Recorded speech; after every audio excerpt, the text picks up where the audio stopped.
العربية بتيجي بموتور 1500 سي سي متوصل بناء الحركة CVT.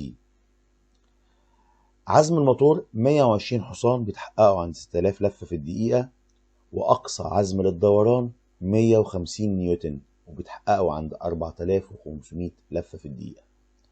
متوسط استهلاك الوقود في العربية 5.5 لتر لكل 100 كيلو. أما بقى عن وسائل الأمن والسلامة في العربية بتيجي بمجموعة من وسائل الأمن والسلامة المحترمة جدا واللي تستحق الوقفة عندها، بالذات في الفئة الثالثة.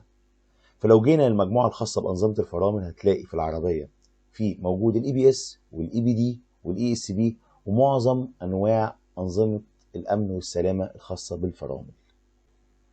كمان العربية فيها فرامل يد إلكترونية وأوتو هولد، وفيها نظام المساعدة للصعود للمرتفعات، وكمان فيها نظام مراقبة ضغط الإطارات.